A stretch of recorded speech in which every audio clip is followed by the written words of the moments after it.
Hi, I'm Meta Spencer, and we're going to go to Australia, which is a great treat for me because I've never been near the place. And we're going to sort of go to the Great Barrier Reef, which is going to be a thrill for you, maybe. And we're going to talk to somebody who's trying to save the Great Barrier Reef. So this is Professor Daniel Harrison, who is on the faculty of the Southern Cross University, someplace in Australia. Only right now he's in a hotel room in quarantine. So we're going to have a conversation about his work, which I think you can immediately see on the background is a photo of the Great Barrier Reef. So this is going to be a real thrill for me. Thanks very much for having me on. Yes, I'm here in Cairns, actually doing hotel quarantine at the moment ahead of some field work. So I'm enjoying the hospitality of the Queensland government for the next 14 days. Oh, really? Okay. They put you up I hope they give you a nice hotel room and good food. It's quite nice and the food's not bad. It's good not having to cook any of it for myself, just delivered to the door 3 times a day. Oh, that's good. All right, fine. Well, I just want to get acquainted with you and find out what you've been up to, because I hear really that you're doing very important things. At least from my point of view, what you're studying is one of the most promising things that might be possible to help us solve the climate problem. A little bit, anyway. You are, I believe, in charge of an expedition that's trying to brighten the clouds over the Great Barrier Reef. Is that right? Yeah, fundamentally. So I actually lead a sub-program within the Reef Restoration and Adaptation Program, and the sub-program that I lead is essentially looking at all of the engineering ideas to try and help prevent bleaching on the reef. So it's called the Cooling and Shading sub-program. And so we're looking at everything from trying to pump cooler water up onto the reef at the times that the corals are heat stressed and bleaching, right through to sort of, I guess you could consider the other end of the scale, the cloud brightening idea.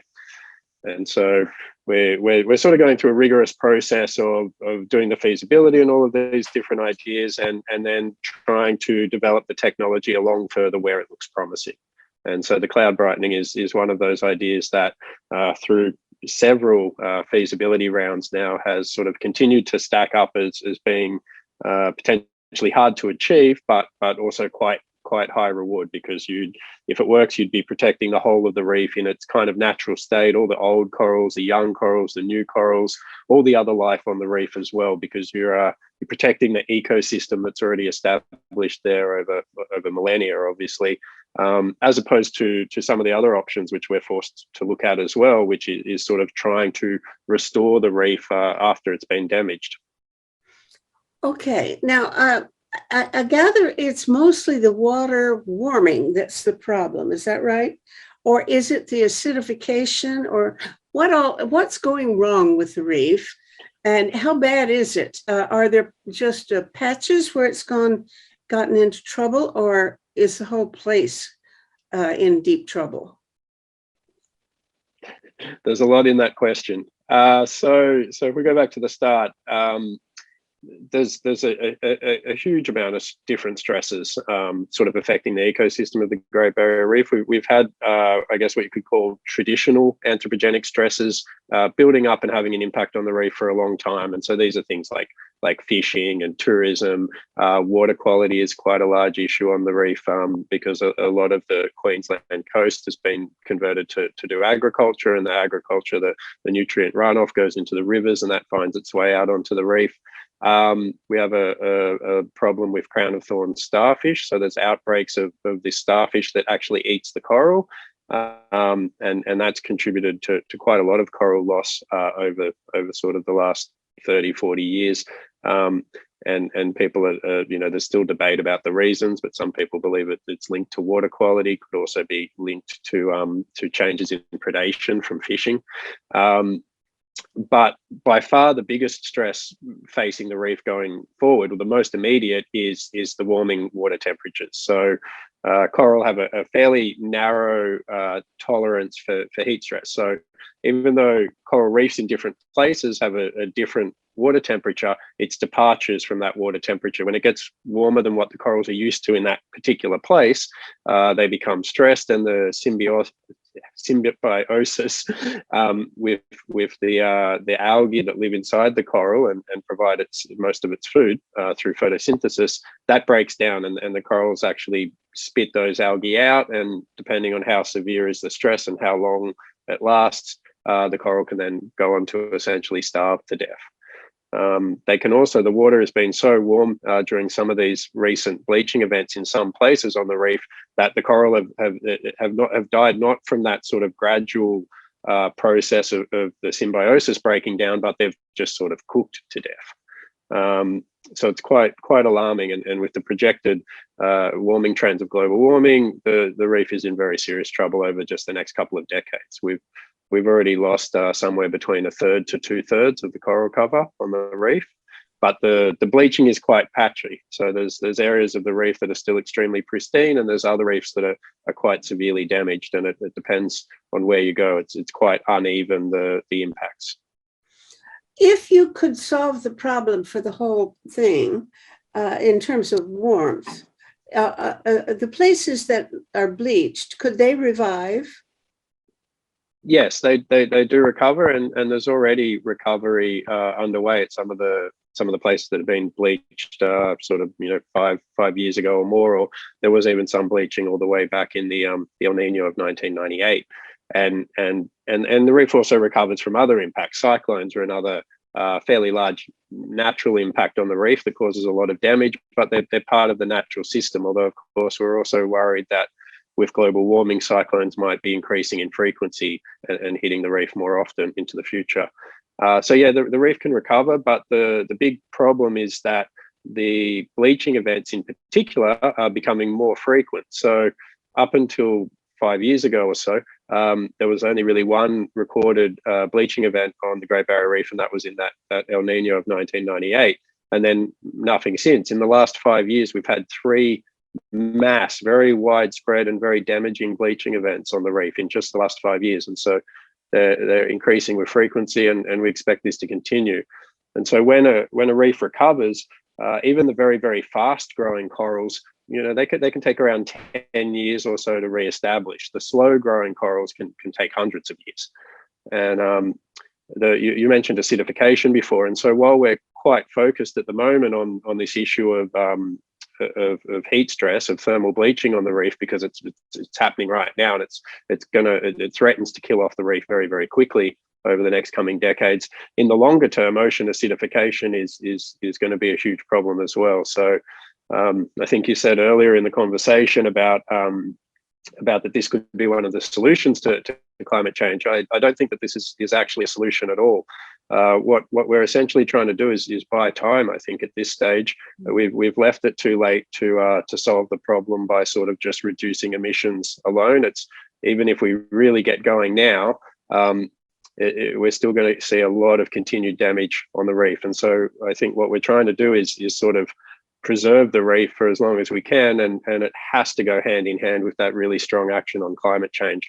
Otherwise, the best we can hope for is sort of prolonging the reef a little bit as we know it. There'll of course be, I guess we're not talking about the reef disappearing completely, but we're talking about it fundamentally changing in its sort of ecosystem structure, and there'd still be reef structure out there, but it wouldn't be the very, very vibrant and amazing place that it is now.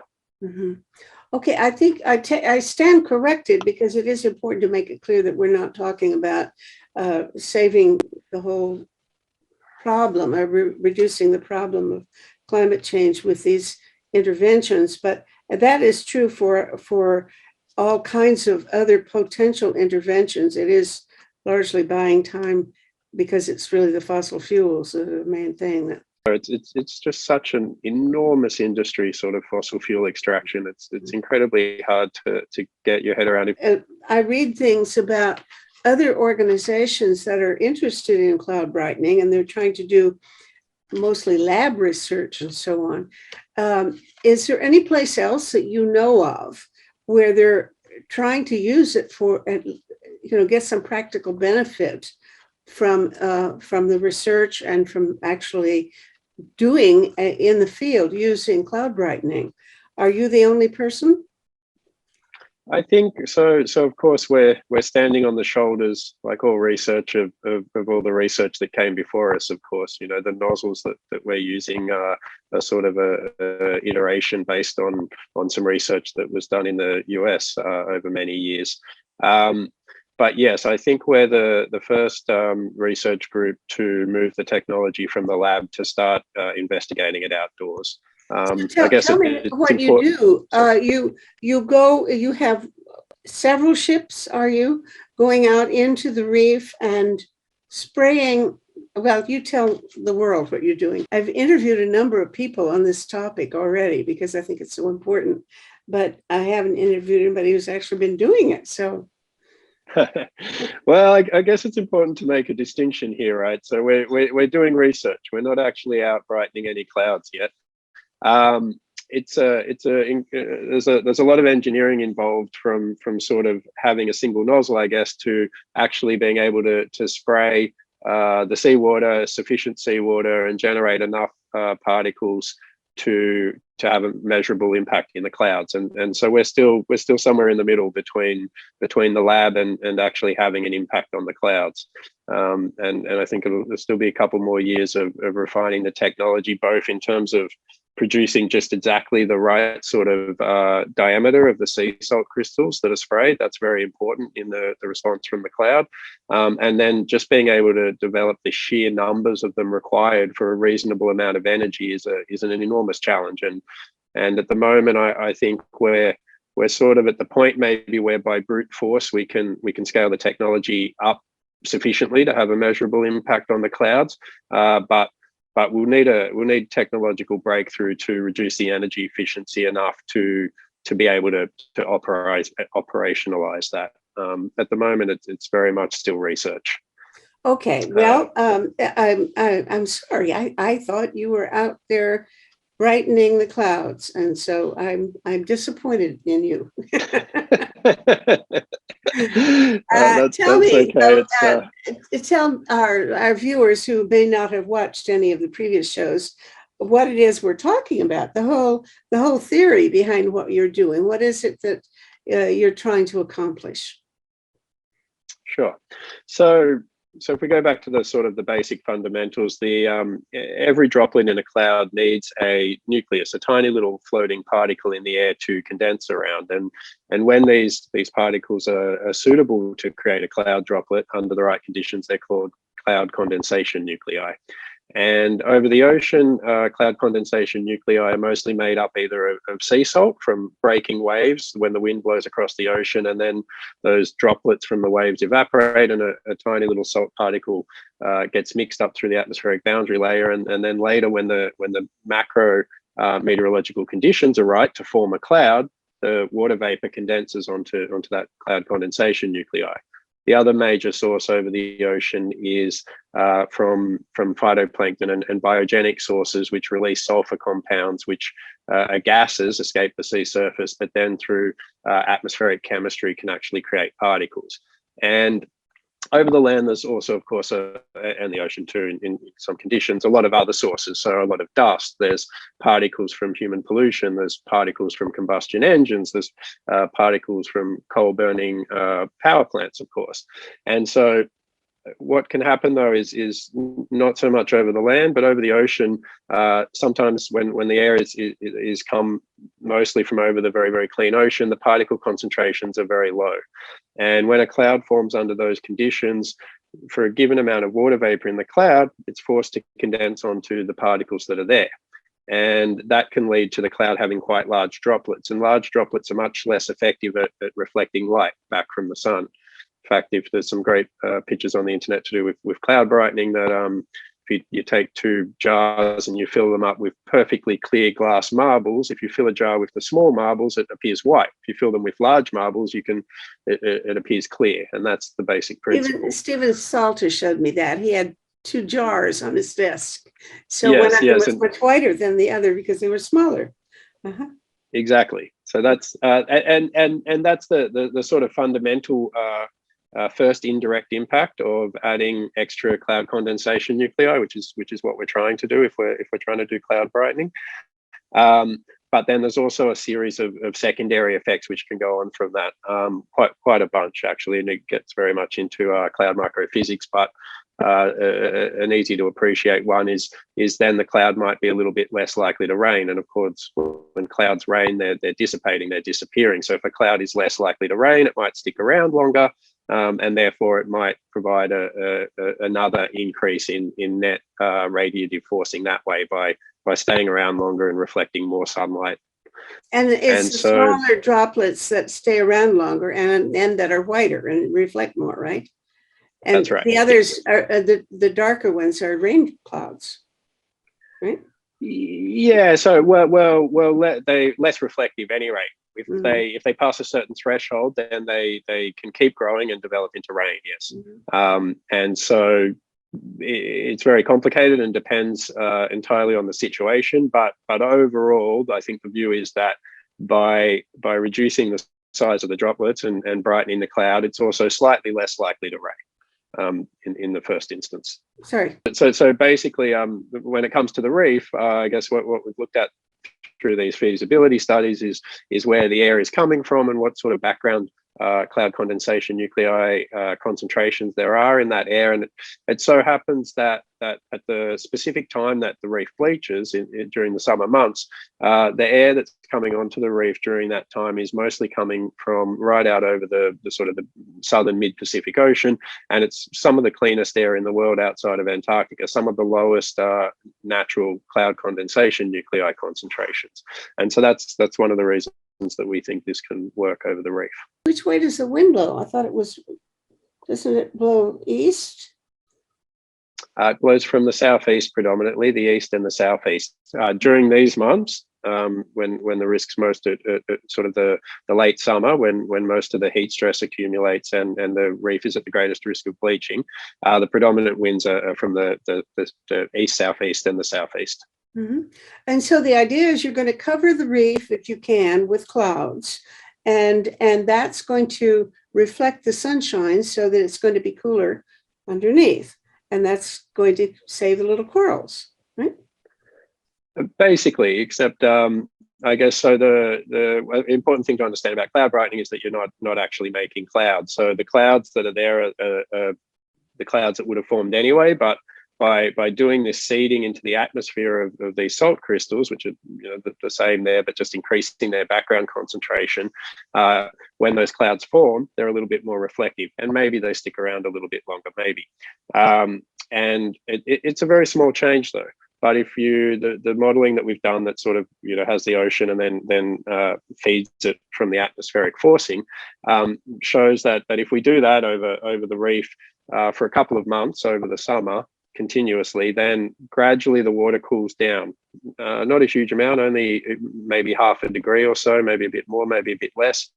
But if we then feed that into the ecological models, that shows that that's enough to alter the trajectory of the reef, especially if we have a Paris-type climate scenario. If we can achieve Paris, and the cloud brightening works as well as we have it in these models, which is a big if and yet to be discovered, then it's enough to completely alter the trajectory of the reef from sort of declining and crashing to actually improving a little bit, getting back some of the recovering from some of the damage that's already been done and stabilizing it at sort of close to historical levels of coral cover, recent historical levels anyway.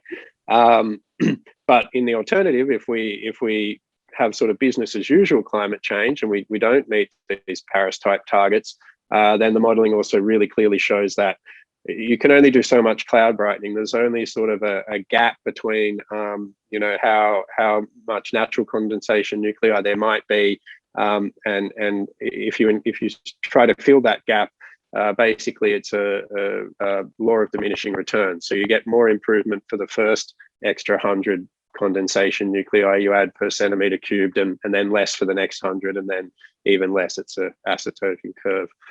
And so under a sort of business as usual climate change scenario, basically the benefit you could get from cloud brightening and cooling the water down a little bit is quickly just overwhelmed by the pace of climate change. Mm-hmm. Except that, Salter says you don't need to, even globally, you can make a big difference with just something like, a few percentage points increase in the reflectivity of the clouds. That because so much of the climate is affected by clouds and they're everywhere, then all you have to do is a little bit to tweak it and get it back into saving us all for a while. Anyway, yeah. Yeah, I think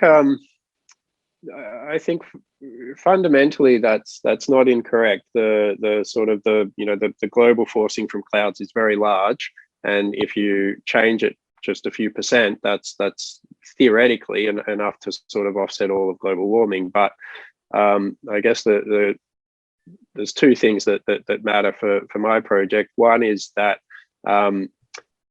firstly, you've got to then be able to scale up the technology to achieve that kind of coverage, and that is an enormous challenge. And in fact, it's an enormous challenge to try and scale it up large enough even to do the reef, let alone globally significant areas.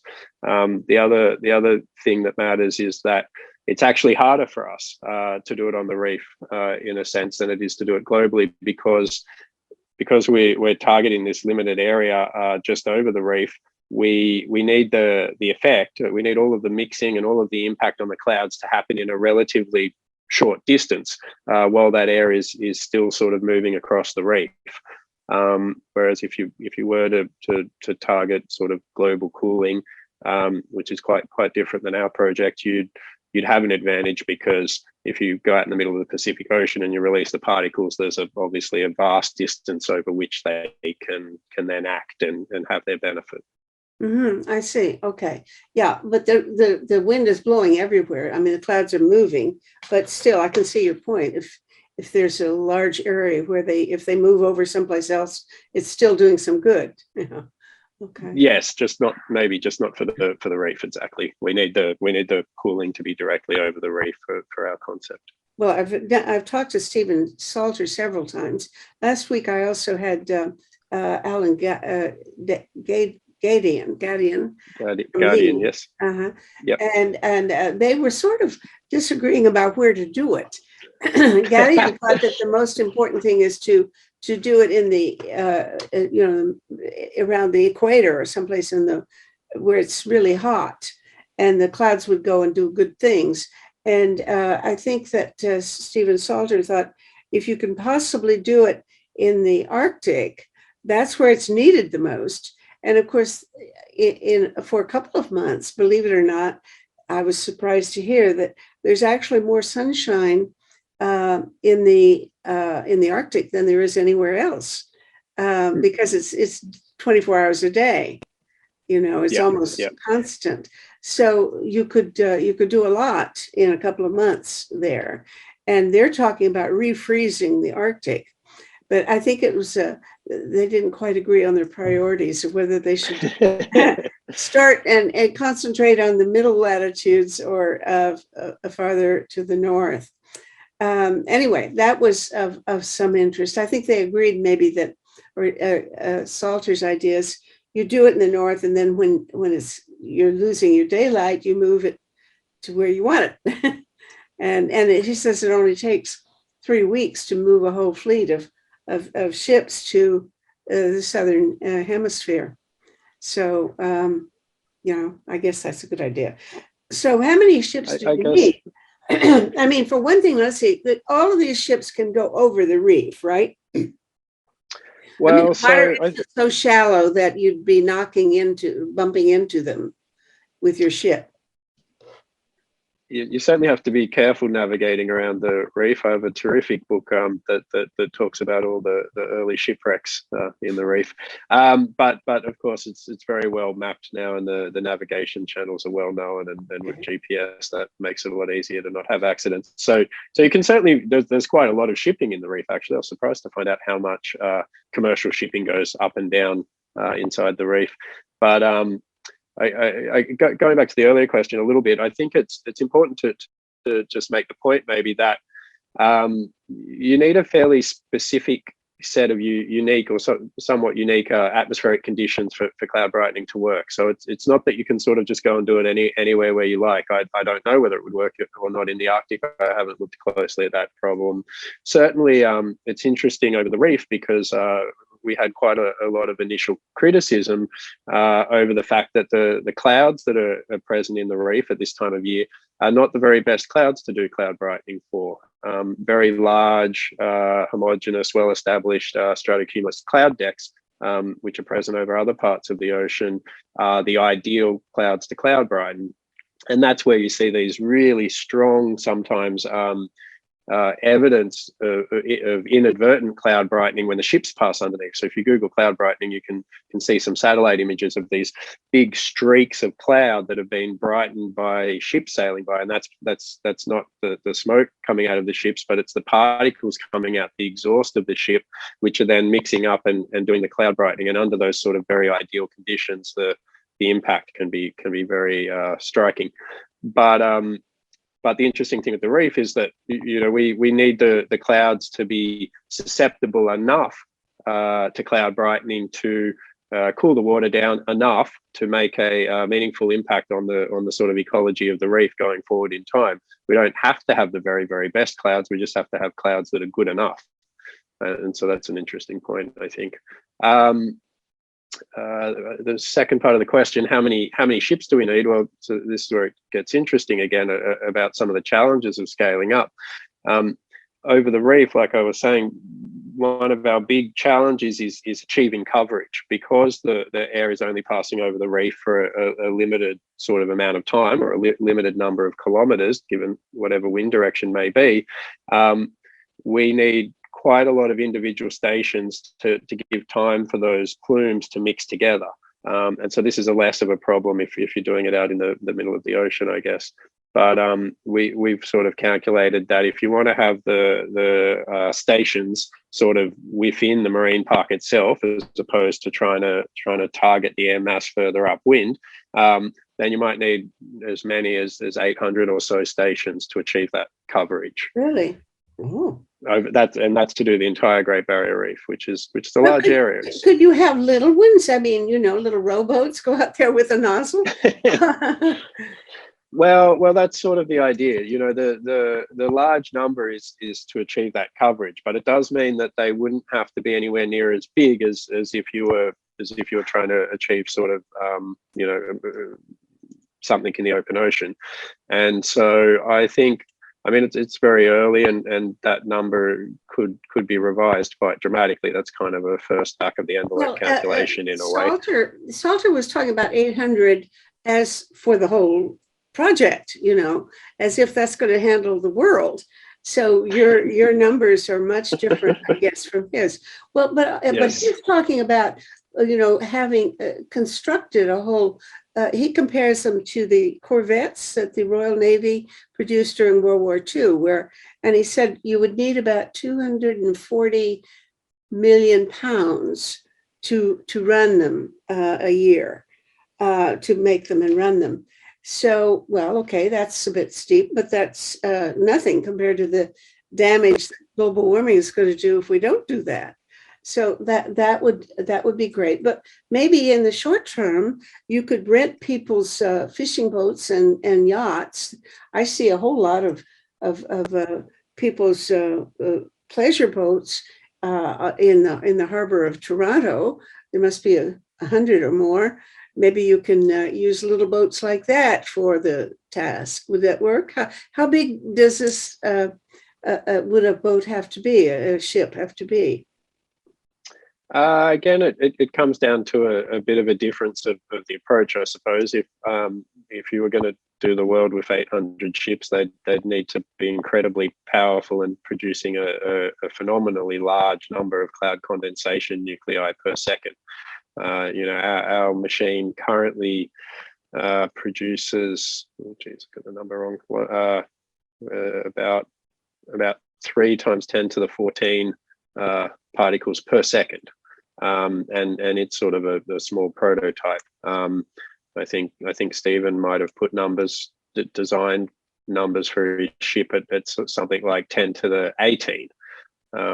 So what's that? 10,000 times larger.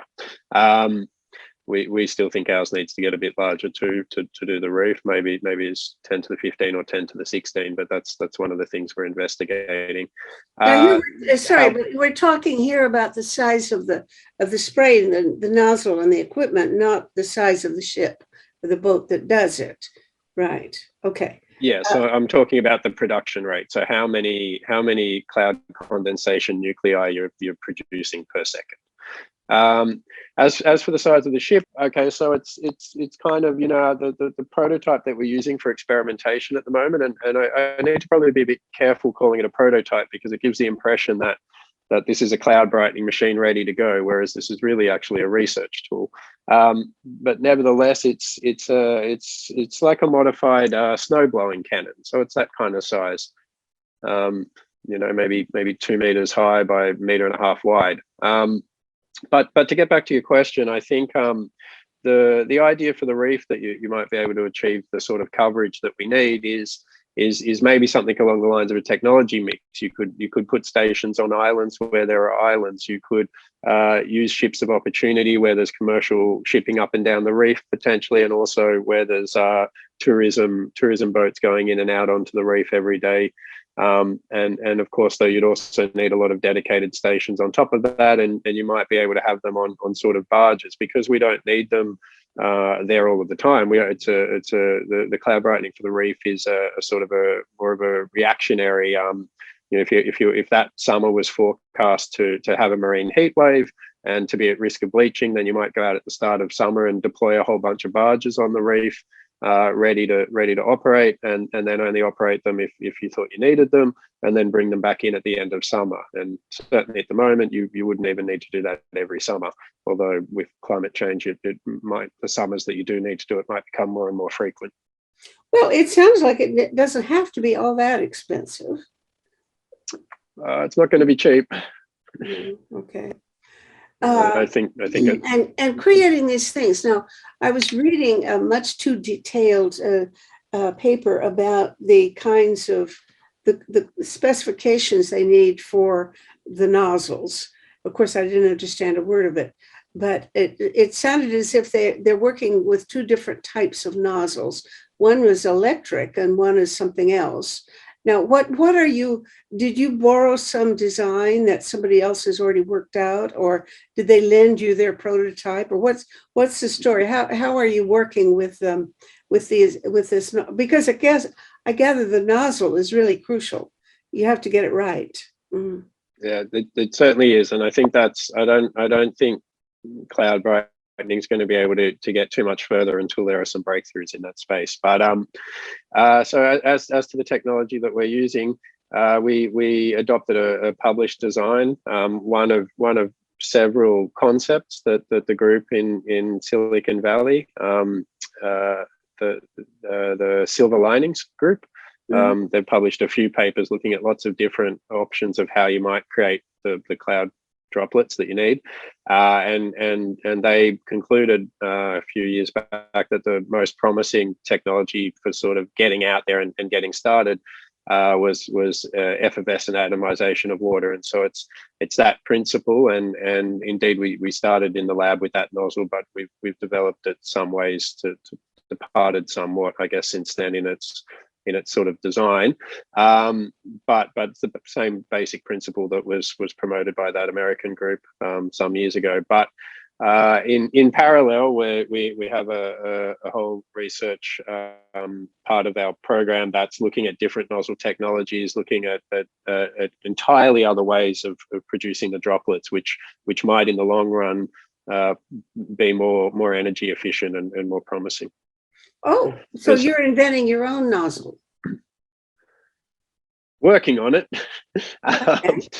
There's two things that are sort of critical. There's no nozzle anywhere in the world, I don't think, that's shown to be ideal yet for this problem. There's sort of competing challenges. One is that you'd like to have a very narrow and specific droplet size, if you could. Ideally, that'd even be tunable. up and down, so you could adjust it to the particular conditions and the types of clouds that you were targeting. But then the sort of competing challenge with that is that you need to produce these enormous amounts of them. You know, the current effervescent nozzle produces something like a trillion droplets from a sort of, you know, like a couple of milliliters of water, and that's not enough.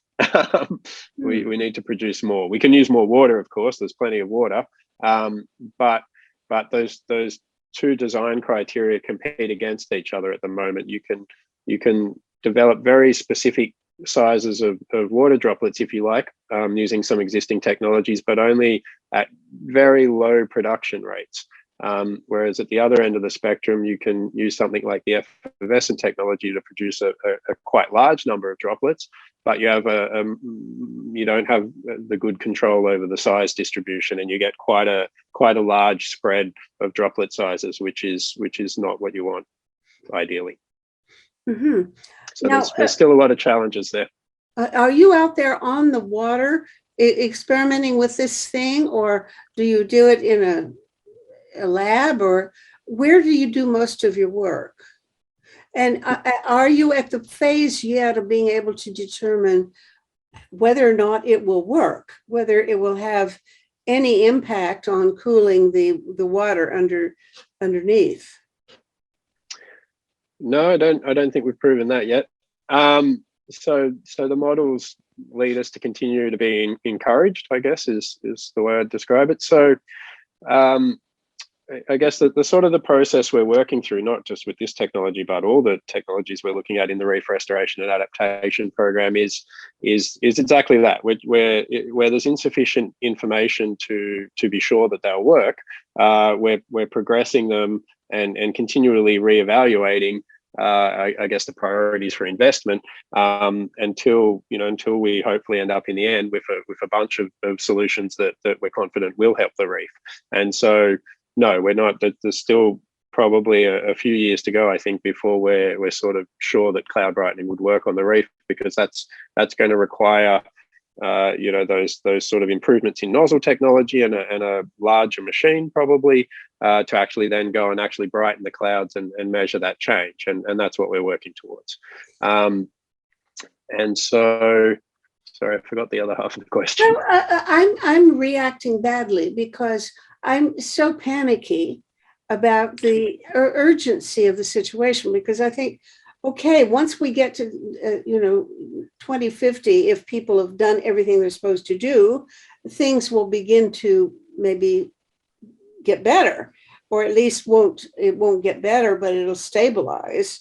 But until then, everything's going to keep on getting warmer and warmer, and we're already in deep trouble. And so every single year is time that I don't think we can afford. So how many years are you going to take? I don't like this. Hurry up.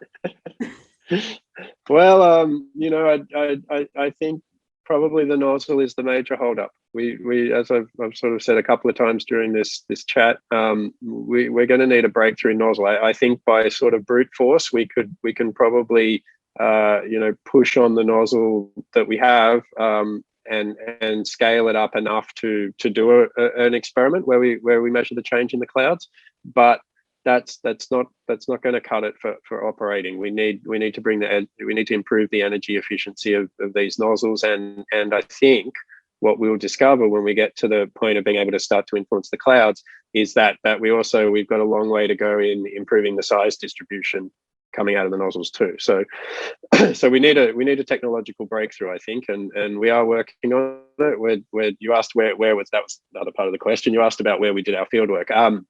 Everywhere. We're working in the lab. We're working outdoors away from the reef on land to test new concepts before we necessarily try them out on the reef.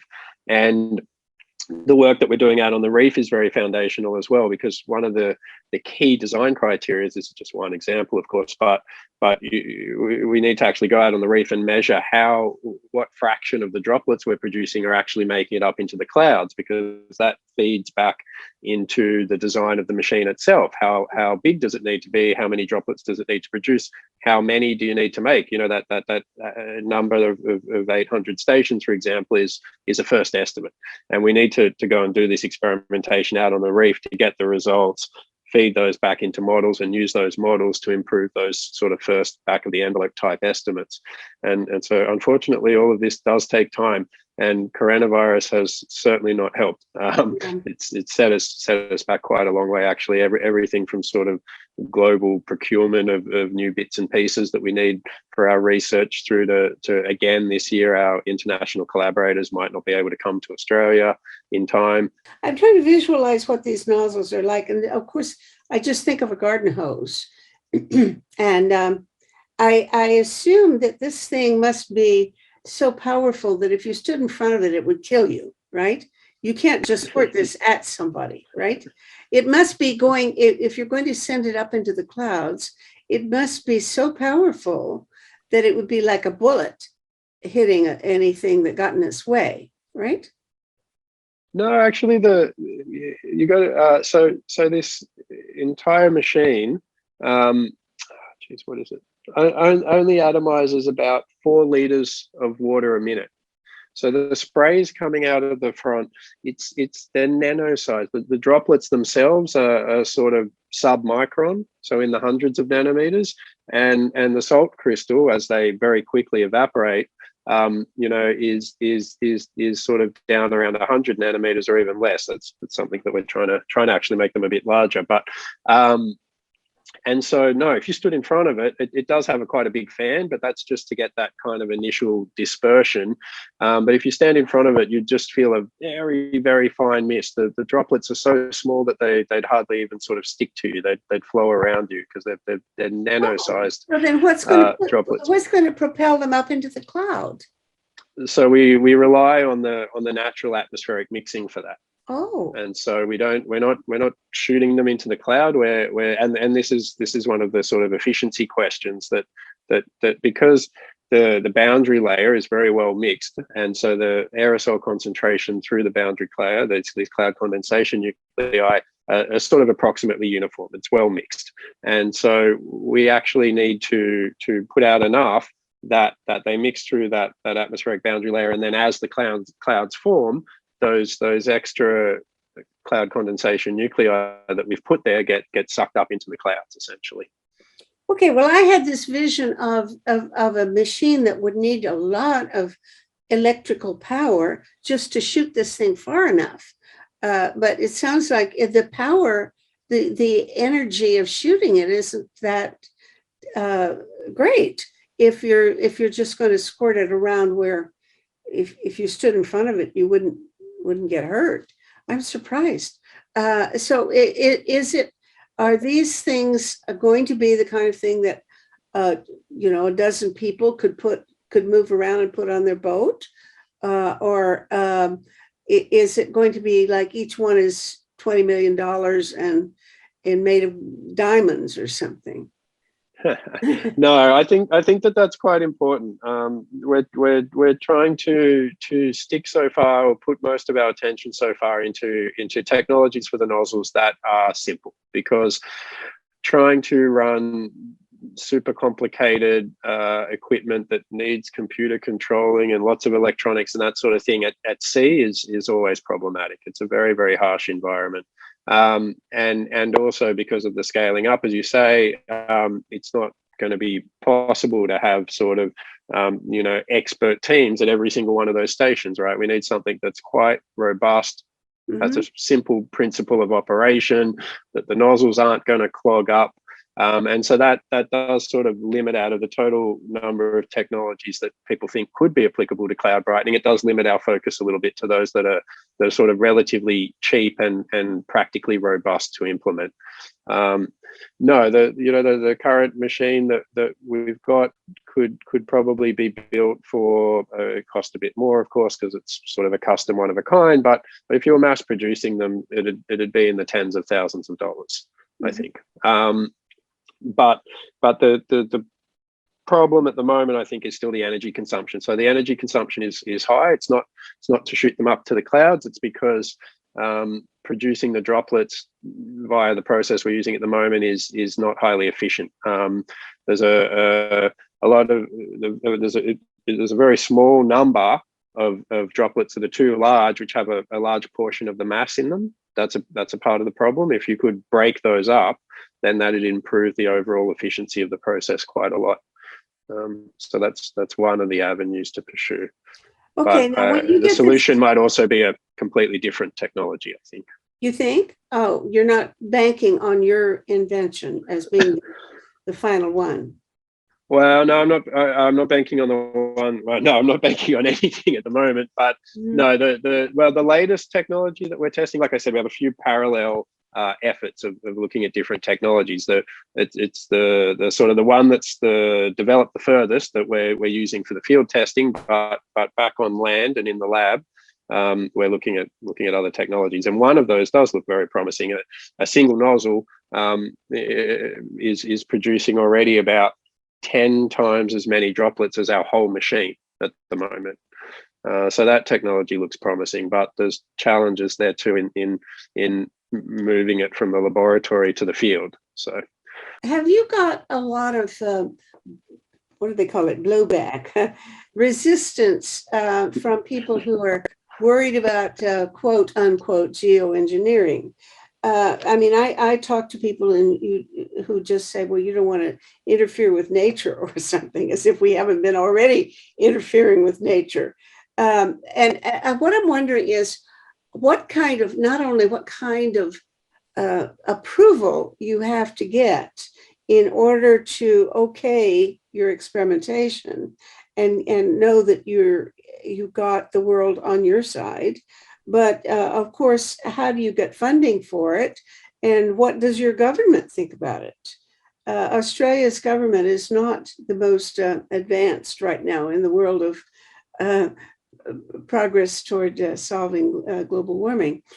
But also, I'm not even sure where one has to go to get approval, because, does the whole world have to say yes?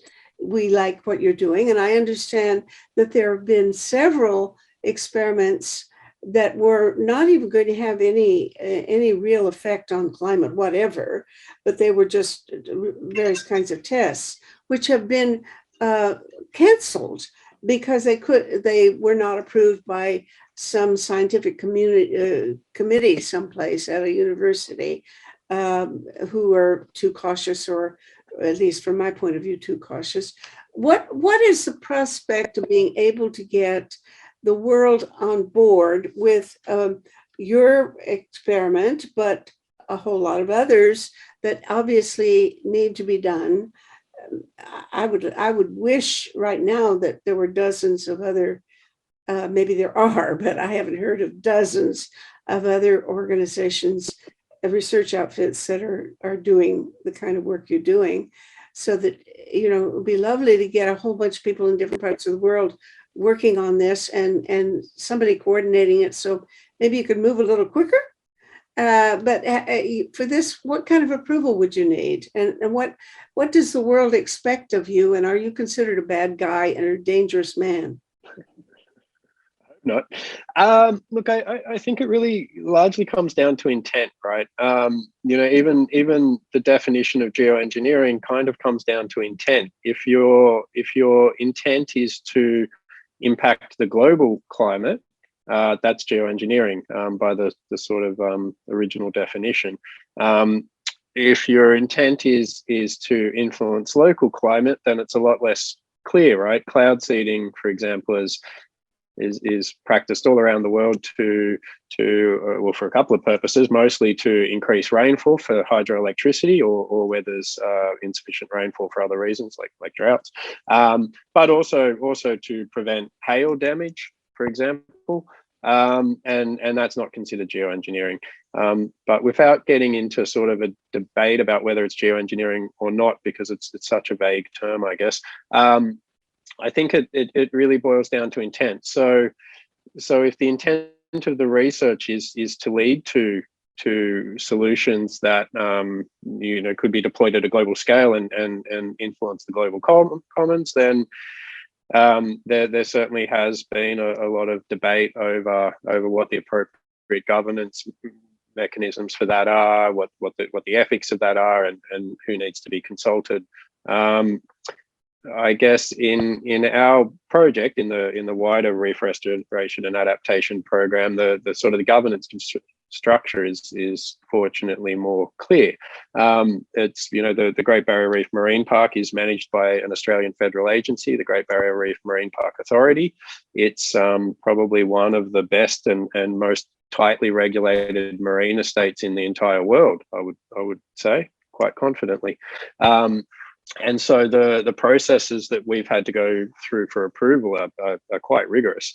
And not only that, we have quite a very strong governance structure that's been established within the larger program, because I guess it's important to put in context that the cloud, we're talking about cloud brightening here, but some of the other solutions that researchers are looking at for the Great Barrier Reef include things like selective breeding of corals and putting them back out on the reef, right through to genetically engineering superior corals that are resistant to higher temperatures and to ocean acidification, and then letting those loose on the reef. So I guess cloud brightening is far from the only complex risk and regulatory challenge for the regulators in this space.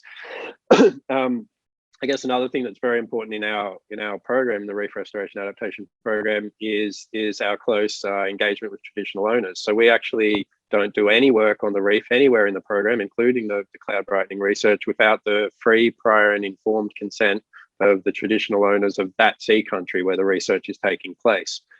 But even more importantly, because Excuse me. ultimately... Okay, are you saying that I don't know about this, some parts of the reef are traditional territory that a particular indigenous population considers their private land, or is that what I'm not sure I understand? So I guess what it's about is recognizing the historical custodianship of that land and that ocean, that area of ocean or area of the reef in this case, by the traditional owner group that practiced that custodianship. So it's not private land or private ocean in a sort of a legal sense, but it's a voluntary policy that we've adapted within our program, that we wouldn't do any research on land or in the water without informing the traditional indigenous custodians of that land and seeking their consent. In the cloud brightening research, we've been lucky enough to have some indigenous people, some traditional owners come out with us during every field work we've done, actually, not necessarily from that particular area because they haven't always been available, but at least we've always had involvement of the traditional owners of the reef and the traditional custodians of the reef, and that's very important to us throughout our whole program. And then, of course, on top of all of that, internally in our program, we have a sort of a governance structure where there's a board and a risk committee and a steering committee, and so everything has to be approved through those multiple levels of governance, as well as externally by the regulator. Has any group or any NGO or any group opposed your project? Just one in all of the world. Just one. The ETC group wrote a nasty article accusing us of a bunch of stuff, but of course they never came and talked to us ever about anything. Forget what they said now. It's not really important enough to worry about, I suppose. But I think they said something along the lines of that this is all a front, and we're just pretending to want to save the reef, but really our goal is to geoengineer the world or something like that. Oh well, okay. If that's all the not overly interested in the facts, unfortunately, that group. Okay. Well, then I'm glad to know that at least you're not encountering too much opposition, because I would just love to speed you up. If you could cooperate more with other groups around the world who are doing similar, interested in the same projects, would it be possible to move along quicker? Because I really, I'm not joking. I think time is the real question here now. We just don't have any time left. Could you, if you had teams of people or partners elsewhere, could you move the whole research forward quicker? Certainly, I think the more research that's being done in this space, then the more it would help us. If somebody else invents the perfect nozzle, we'd be very happy to use it if they'd license it to us or give it to us or whatever, or publish it and give it freely to the world, I suppose. We do have a fair few international partners, and we're sort of always seeking more. But I think the thing that would probably help more at this stage is sort of more research in this space funded independently from other sources, and just to build more of a research community in this space. I mean, the more partners you have, the more administration and meetings and things there are, and so it's a bit of a balance. If you get to have too many partners, that can actually slow you down instead of speeding you up. But certainly, having more people working independently on this problem would be a very good thing, and we certainly would be interested in having more partners too. But I think the thing that would speed it up the most would be more independent research in this area. Well, let's say Bill Gates gives you several $1 billion to do, not just you, but everybody decides to focus on trying to promote this. And could you imagine getting the thing ready to actually deploy and actually use your findings by beginning to do the work within 5 years? I think it would be possible. It's, when you need a breakthrough on something like the nozzle technology, it's hard to go too fast, because the other part of the problem as well. So one half of the problem is it's very hard to predict how much effort it takes to make a breakthrough, right? Or how much money it would take. But obviously, the more money you throw at it, the better your chances. The other side of the equation is that needs to sort of go along and needs time is the risk assessment, the public engagement, the ethics, that whole side of the problem. I mean, you need to take the public, all of the stakeholders, the traditional owners, all of the community needs to come along with you on the journey. You can't. It wouldn't be right, I don't think, to just suddenly have a technology and rush out and just start deploying it, even though it might be the best thing for the reef potentially. It's you need to take all of those stakeholders along with you, and so another whole parts of our program, which we haven't talked so much about yet, are focused on doing that ecological modeling, doing that environmental modeling, doing that risk modeling, looking at what potential unintended impacts there could be. Is there a potential to alter rainfall? We have to worry about all of those things as well, of course. And I guess one of the good things about this technology is that it's the effect lasts only for a short time. So those extra droplets that you're spraying into the air, they only last a day or several days at most. And so if for example, you were doing cloud brightening over the reef and you found that it was somehow impacting rainfall over Queensland in an adverse way, you could stop doing it and things will go back to normal quite quickly. So that's kind of an advantage in that it's quite reversible. But nevertheless, it's very important to do all of that work to understand what those impacts could be, and then to also communicate those potential unintended impacts and so the potential risks and the potential rewards to the stakeholders in the community to have their blessing, if you like, and their support. Thank you for this very interesting conversation. Okay. I'll take it on board to try and go faster. Okay, bye now. All right.